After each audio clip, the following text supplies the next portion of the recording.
Our next, or actually our keynote speaker, and I do want to make sure I get the title right on this. Nicole, you're up. Here we go.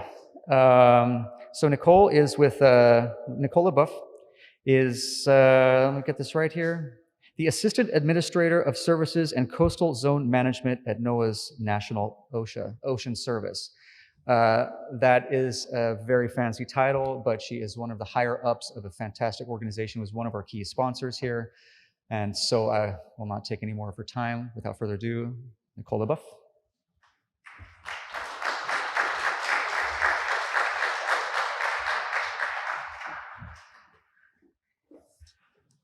Good morning, everyone. And what wonderful support from the mayor that BlueTech has. That's fantastic. Good morning, I'm Nicole LeBoeuf, and I am honored to be with you today. As was just said, I'm the Assistant Administrator of NOAA's National Ocean Service, or NOS. I want to thank the conference organizers for inviting me to my very first BlueTech week. And in particular, I want to thank Michael Jones for encouraging me, as he does, persistently, to participate. Thank you, Michael. TMA BlueTech Week is an ideal venue in which to talk about our growing marine economy, and I'm here to speak about the economic and societal opportunities and challenges presented by our changing ocean and coasts. At NOS, we provide the data, tools, and services that support coastal economies and their contribution to our national economy, with an emphasis on safe and marine transportation and commerce, preparedness and risk reduction, as well as stewardship, protection, and tourism.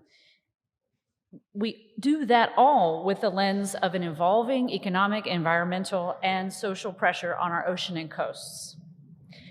As you might imagine, NOS has its plate full right now. Renowned author and poet Geoffrey Chaucer said, "Time and tide wait for no man." I feel like this has never been more true, because these days it feels like both time and tide are quickening their pace when it comes to climate change. Fortunately, there is also a quickening proliferation of ocean information available to us in the creation of climate solutions in our race to resilience. This is why I believe it's time we took our new blue economy hopes and dreams to the next level. So for those of you who are new to the new blue economy, my goal this morning is to explain what it is, what it means to NOAA, and to connect the dots between market stabilization and growth in the new blue economy and our nation's climate resilience. For NOAA, this explicitly includes the equitable delivery of climate information and the sustainable use of our ocean and coastal resources. When we were elementary school kids, we learned that the ocean was about 70% of the planet, and we were amazed. Right? We were right to be impressed, but now we're grown-ups, and we know that the ocean, including the marine and coastal industries and infrastructure, play an outsized role in our daily lives and in our well-being. In fact, most Americans can't go a single day without eating, wearing, or using something that hasn't come from or to them by way of our ocean. This means that the ocean and our coast are uniquely important to our supply chain, to trade, and to national security. At the same time, we know that the ocean is masking the impacts of climate change and that it may be reaching its capacity to mitigate the likelihood of a difficult future. Climate change is transforming the ocean and coast more rapidly than any other place on Earth. The rate of coastal change, in fact, is accelerating, directly threatening the ecosystems and the lives and livelihoods of almost 130 million Americans alone. Worldwide, over 40% of the population live near a coastline. They are on the front lines of rapid change. This change includes movement of important fish stocks, the loss of biodiversity, the protective value of mangroves and marshes at risk, acidification, changing ocean currents, and the rapid intensification of tropical systems like hurricanes. In addition, I do not believe I'm exaggerating when I say that sea level rise alone presents an existential risk to the human race. Now, I've spent over a decade on the international treaty circuit, and I have learned that slowing down and quieting my voice gets drowned out by airplanes, offers the perception that what I have to say is important. So I will repeat that sea level rise poses an existential threat. Letting that sink in, and then committing ourselves to the work of better understanding when and where and how severe all manner of coastal and ocean change will affect us and will affect whom could hold the key to our survival. And yet, despite this intellectual awareness of our changing ocean and coast, despite what we know about the ocean's disproportionate important impact on our daily lives, humans tend to think of the ocean and our coastlines as an afterthought, as a series of highways, as all-you-can-eat buffets, as playgrounds, as on-demand convenience store-like centers of commerce.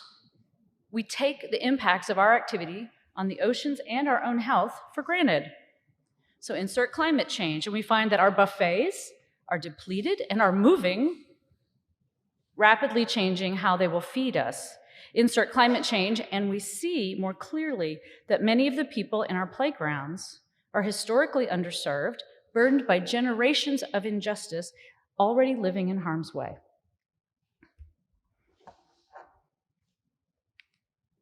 All of that in one slide. Now, what if we could tap into the information found within our oceanic highways to derive critical insights into how we might adapt to climate change? What can the oceans tell us now about its ability to feed us in the future? What science-based decisions could be supported by normalizing the quantification of how our ocean and coastal playgrounds offer substantially better protection from hazards than hard infrastructure alone?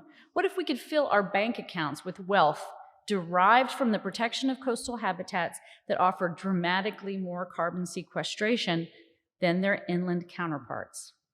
In a changing world, we cannot separate the disproportionate role that the ocean plays in our economic prosperity from the accelerating frequency of destabilizing episodic and chronic impacts from hurricanes to habitat loss, respectively. In a changing world, our ocean and coasts and coastal communities are at once highly influential and too big to fail. We've heard a lot this week already about the blue economy and the sustainable blue economy, the latter presumably being a subset of the former. I'm going to spend my time talking about a subset further, one that's already come up many times, an economy built on ocean data. The new blue economy is a sustainable and equitable coastal and ocean economy that optimizes advances in science and technology to create value-added, data-driven economic opportunities and solutions to pressing societal needs in a changing world. In the new blue economy, knowledge is power, and prediction is king. See, I did it again. I won't do that a third time, I promise. To accelerate the growth and the development of the new blue economy, we must reimagine our relationship to the ocean and the data that we derive from it. This entails seeing and hearing the ocean and coast like we never have before, keeping ocean information, the most renewable marine resource of all, top of mind. Given our role as ocean and coastal data collector, product developer, and data disseminator, and importantly, as public servants, NOAA is uniquely poised to accelerate and guide the development of the U.S. new blue economy and revolutionize the way we use the ocean to meet societal needs. Our vision is that through an accelerated and innovative use of ocean data and coastal information, we can not only enhance our understanding of the ocean's role in the fate of coastal communities, infrastructure, and ecosystems, but that this understanding itself will be in big demand and that we can use it for good. To get this right, we must sustain, improve, and expand our authoritative ocean and coastal observations precisely how and where communities, industry, and society need them the most. In the United States, NOAA's ocean and coastal observations underpin the growth potential of the information-based new blue economy. They are the foundational data infrastructure. For example, NOAA houses our nation's water level sensor network, measuring sea level rise and projecting inundation risk over time. Increasingly, we are monitoring underwater sound and biological information to determine where species are and whether certain species, like some algae, pose a threat to fish and shellfish before they wind up on our plates. We heard about some of this work taking place in Southern California just yesterday. NOAA oversees a network of integrated observing systems. Of course, that's IUs, collecting data from currents and wave heights to ocean color, pH, and temperature. NOAA's Ocean and Coastal Observing Network must deliver trusted, authoritative data and information, and we must deliver the data that's needed the most to predict our rapidly changing world. Like with the Argo Float program that we also heard about yesterday, NOAA's data must be made widely available so that everyone can easily access this should they wish to create the value-added ocean information services of the future. Everything from coastal resilience planning to accurate hurricane intensification prediction to harmful algal bloom forecasting will require these services, and these services will must rely upon authoritative information as their backbone. Providing authoritative ocean data is well aligned with NOAA's core mission, and we are working hard to ensure that our raw information is more publicly available, reducing discovery and access challenges. But we need your help. We need to hear from you about the kinds of ocean data you need from NOAA and about what challenges you face when accessing it. We need to hear from you about where you see market opportunities expanding and where we need to expand our ocean and coastal observations to address communities' and industries' most pressing challenges. We need to hear from you about what NOAA should invest in with regard to different types of data to support the delivery of economic and societal benefits. To begin to gather these insights, NOAA is engaging in new blue economy industry discussions where we are hearing from the private sector about the prosperous future that they see for themselves, but also about the risks associated with new business in uncertain times. We're still digesting what we've heard so far, but the energy and hunger for accessible ocean and coastal data is obvious. Soon we will hope to share with you more specific information about what we see ahead on the new blue economy horizon so that we can chart this course together. But to be clear, the new blue economy is not meant to replace the traditional maritime industries, quite the opposite. We want to continue to bolster America's marine economy, which in 2020, by the way, directly contributed $361 billion to our GDP. NOAA's support of our maritime industries will not change, but I believe that the new blue economy can actually provide these industries with predictability and competitive advantage in a changing world as new companies and philanthropic organizations apply our authoritative data to new uses to meet our nation's societal and climate goals. Perhaps some of you in this room will provide decision support tools necessary for increasing the efficiency of shipping lanes, to combat IUU fishing, to create products critical for the siting of offshore wind farms, for example.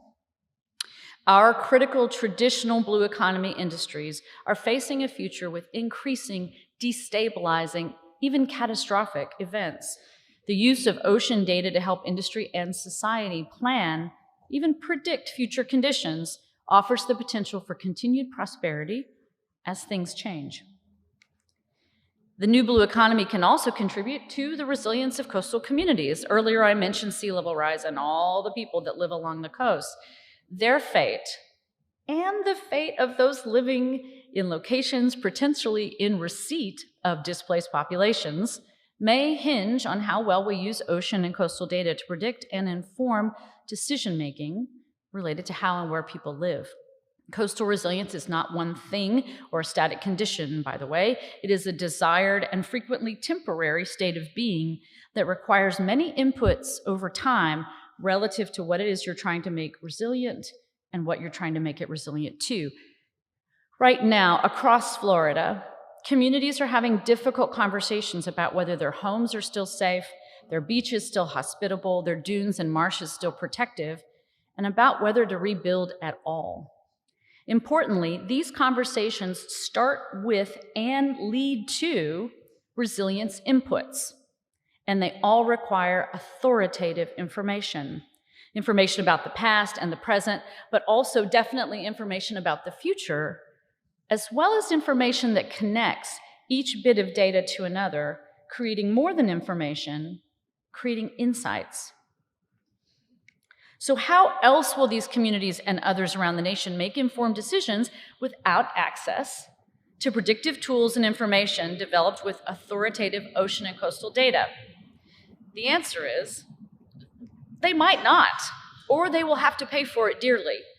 So in everything that NOAA does to promote the new blue economy, equity is at the core. For far too long, entire segments of our society have been left out of conversations, left out of decision-making, and left behind. Ocean and coastal change does not discriminate when and how it impacts people's lives. What does make a difference is whether underserved populations have a say in their future, including whether they become resilient to climate change. Equitable access to NOAA's information and to our models, to where we see risk coming, to our decision support and decision-making is essential as we foster the next generation of climate-resilient communities. Yesterday, I was struck by presentations about ocean data for ocean-driven work and about abstract science for powerful solutions. I am not surprised at all that private sector companies are leading the way in the new blue economy in many respects. However, I want to clearly convey that NOAA's interests in this space are a bit different. NOAA absolutely promotes the use of ocean data for profit, and there are many entities out there that are able to pay good money for products and services. I wholeheartedly support that. What makes NOAA's role complementary to that of many others outside of the federal space is our interest in providing ocean data not just for profit, but also for equitable prosperity, sustainability, and climate resilience, not as part of what we do, but as our primary rationale. In this, and to accelerate the growth of the new blue economy, NOAA is looking to work shoulder to shoulder with you and with others in industry to support research, development, acquisition, and application of new ocean technology across the R2O continuum. In this new space, we need not compete, but rather we should work together and communicate early and often about who will do what for whom.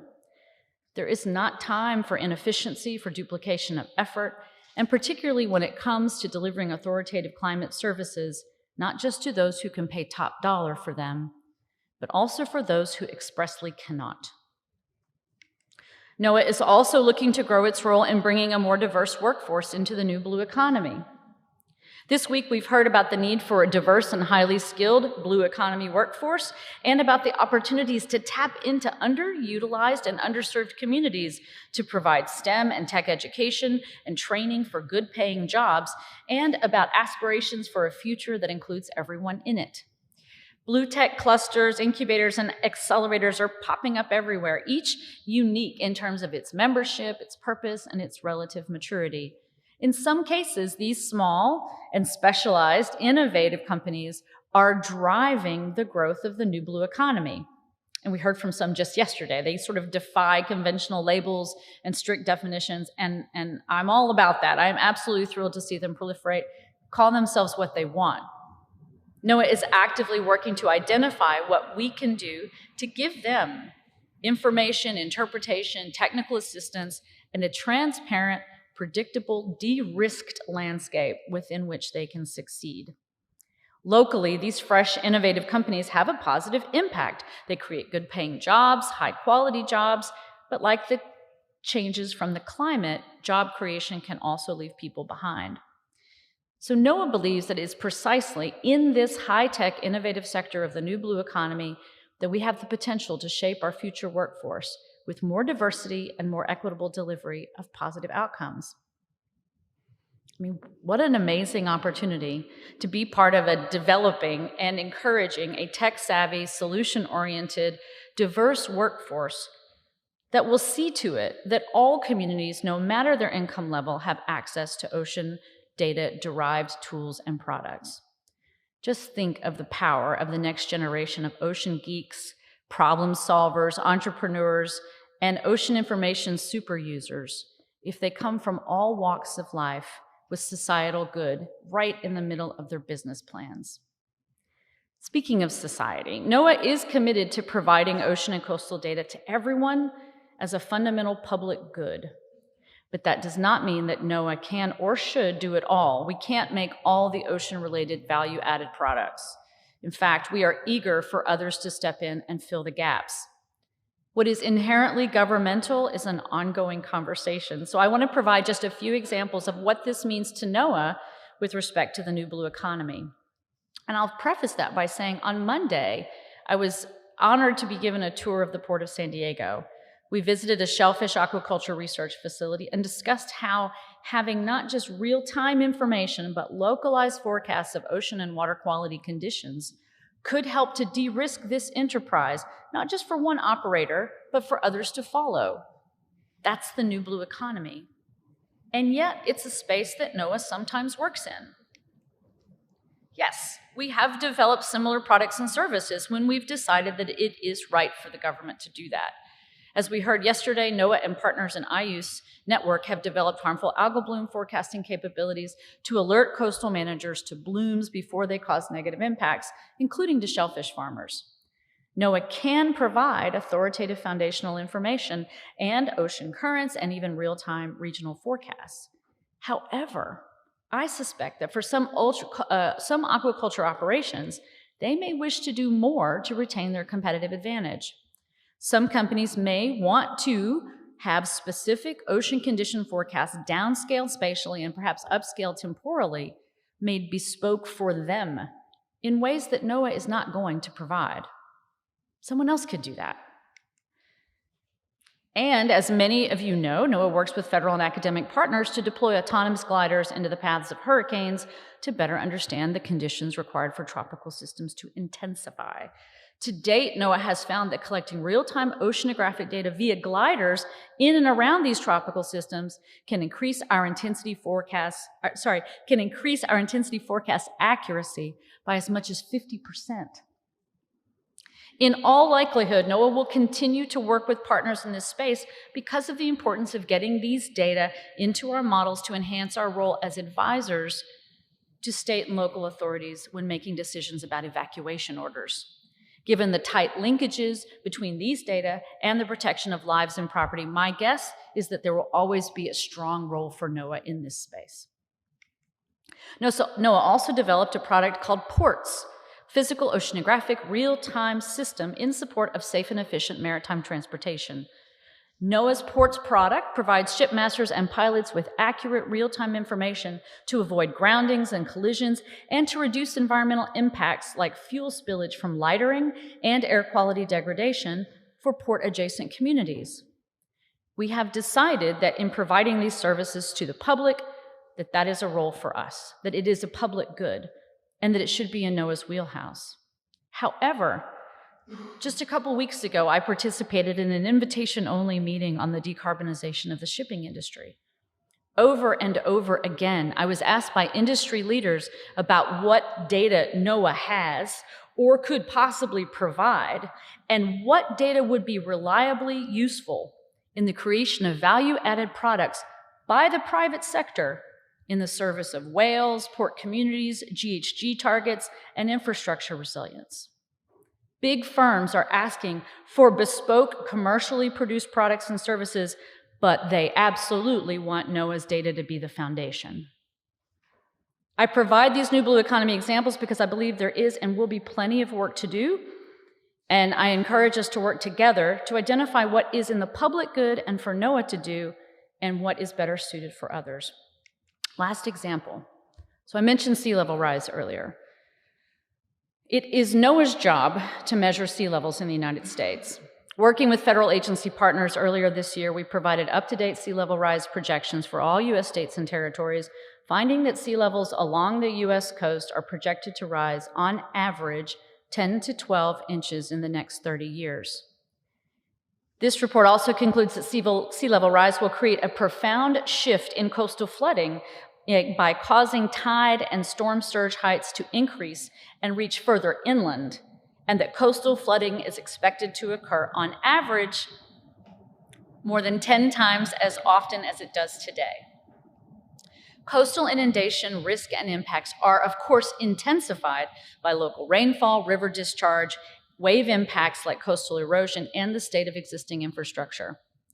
When it comes to what role NOAA will play in providing these data, there is no way that we will be able to provide all of the localized products that will be needed, tailored to the various risk tolerance profiles of everyone who will be affected. On this slide is an example of how Zillow has applied NOAA's data, our support, technical support, and related models to develop their own tool that identifies homes that would be affected by sea level rise by the year 2100. Realtor.com has done something similar in creating their flood factor tool.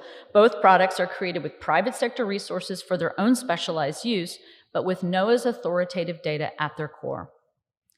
This is just another way that private industry is utilizing NOAA's authoritative data and expertise for customized application in the new blue economy, and it's a good thing. It will always be NOAA's responsibility to keep coastal communities safe from harm. However, as more specialized decision support products related to coastal and ocean chains are developed, NOAA will carefully consider where our work stops and others starts. The good news is that our objectives are highly compatible and that we eagerly welcome your input in ways that NOAA and NOAA's ocean and coastal data can be better collected and disseminated to create better business opportunity for you, and yes, sustainability, resilience, and equity. NOAA's vision for the new blue economy is one in which we want to work with you to open up new markets and new ways of doing business, reimagining our relationship to the ocean and ocean information for the public good and with confidence in the future. Before I go, I want to make sure you know I'm not the only crazy person in this room who is passionate about the new blue economy. Carl Goldman, director of IUS, is also here this week. He knows a lot about the new blue economy, so please feel free to ask him what it's all about. Carl, we may need little buttons that say, "Ask me about the new blue economy." In the meantime, you'll just have to look for the NOAA logo. Thank you all for your time.